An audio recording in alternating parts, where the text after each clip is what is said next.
ஆரோக்கியம் தரக்கூடிய உணவுப் பொருட்களை தேடி சாப்பிடுற இந்த நேரத்துல அதை சாப்பிடக்கூடிய முறையை பத்தியும் தெரிஞ்சுக்கணும்.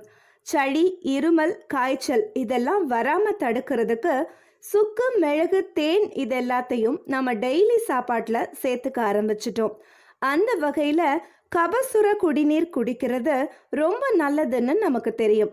ஆனா அதை குடிக்கிறதுல சில விதிமுறைகள் இருக்கு. நினைச்ச நேரத்துல எல்லாம் இதை குடிக்க கூடாது. காலையில எழுந்ததும் வெறும் வயிற்றுல குடிக்கணும். அதே மாதிரி கபசுர குடிநீர் குடிச்ச 1 மணி நேரத்துக்கு வேற எதுவும் சாப்பிடக்கூடாது.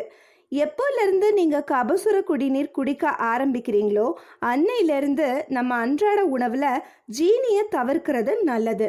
ஜீனிக்கு பதிலா கருப்பட்டி, பனவெல்லம் இதெல்லாம் சேர்த்துக்கலாம். இதுல இருக்கிற இரும்புச்சத்து, வைட்டமின் பி எல்லாம் நோய் எதிர்ப்பு சக்தியை அதிகரிக்கும். அது மட்டும் இல்லாம கபசுர குடிநீர்ல உள்ள மருத்துவ குணங்கள் நம்ம உடல்ல செயல்பட இந்த கருப்பட்டியும் பனவெல்லமும் உறுதுணையா இருக்கும்.